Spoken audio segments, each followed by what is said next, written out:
What's up, everybody? Your boy Greg from Punchingbagskunk.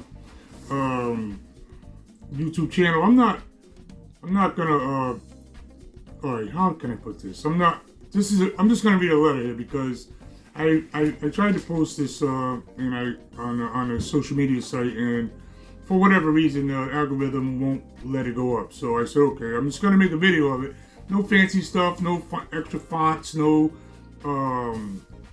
no crazy special effects, none of my normal stuff. Just gonna basically read the story that I wrote. Okay, here we go. I've said it before, I'll say it again. I'll keep saying it. We are not like you, new school. Key to boxing is controlling fear. Fear is a tool that either lifts you to great levels or burns you up in failure. But trust me, it's there. You're going to tell me a soldier in combat does not feel fear? Exactly. The soldier with courage just overcomes his fear and does what is right, which is battle. The coward gets paralyzed by the fear and he lives in defeat. Most that boast of having fear, no fear, are really talking about denial. When people talk about they don't have no fear, they really talk about denial. Denial doesn't help a fighter, no more than denial helps an alcoholic.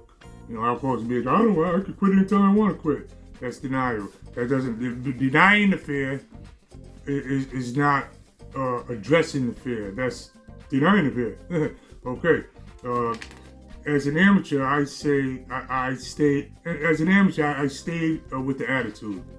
Me being a taller and thinner, when I was 14, 15, 16, I was skinny. And me being tall and thin, all my opponents and all the fighters and trainers, they always assumed I was going to come out and box. I was going to be a boxer, stick and move, that type of stuff.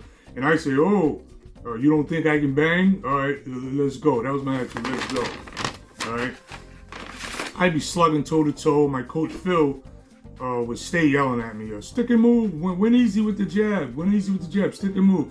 But I stay with that, with the attitude. Let's go, mother effer, let's go. All these safety first slap boxing, all these safety first slap boxing. I love the art. These are the things you hear from these new school casual jackasses. I love the art of boxing and the science of it and blah, blah, blah. And the slap boxing, my money, my future, what about the kids? The kids gonna get hurt. I don't want to be like Ali. I don't want to be like Ali. These new school jackasses, they make me sick. You make me sick, you jackasses. You make me sick. Didn't Apollo P tell you there is no tomorrow? Okay. That line of thinking to me is vaginal. When guys that think like that, it's vaginal thinking as far as I'm concerned.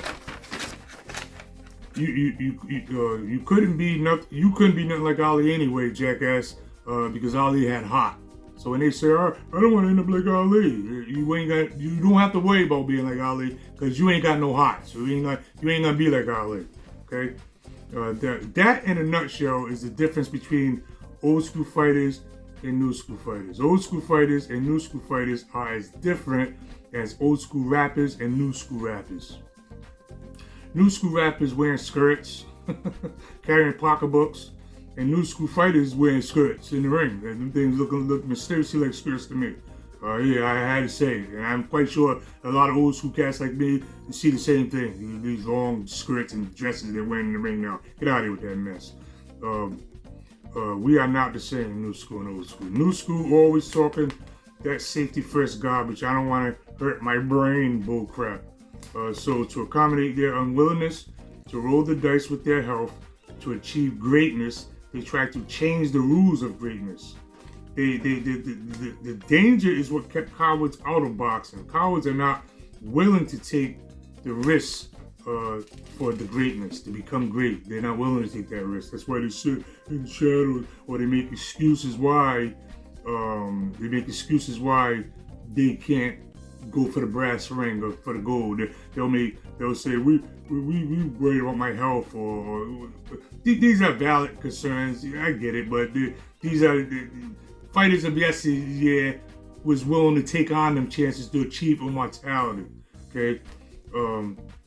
to accommodate their unwillingness to roll the dice to the blah blah blah. Okay, the dangers what kept cowards out of the game, and they're willing to take the risk. Okay, see what they do is they intellectualize their fear into convenient excuses why it's not smart to go for greatness. What I mean by that is when they say stuff like, I don't want to end up punch drunk like Ali, that junk. Out of all the fighters in the history of the game, you keep using Ali as some kind of example of what you don't want to be like.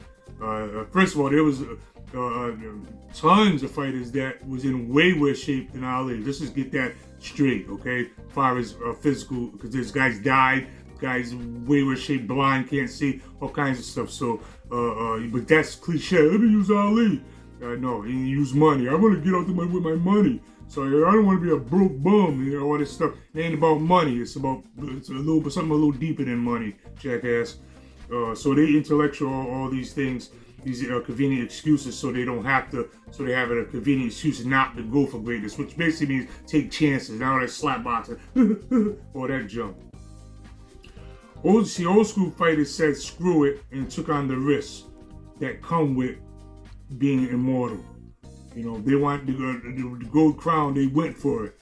They wasn't making excuses. Like when the soldiers at 18 ran up on the beach in D-Day back in the day. These boys ain't built like that. There was 18, 19-year-old boys back in the day running up on the beach knowing they, under fire, and these are brave. There's bravery, but that, I'm not sure that happens today, to be honest with you. Fighter brag about cheap. These days fighters brag about cheap copper crowns. These guys went for gold rings. Yeah, you know what? To end this, I just want to say I don't want to say these new school jackasses are cowardly, but I want to say that they're cowardly. Punk.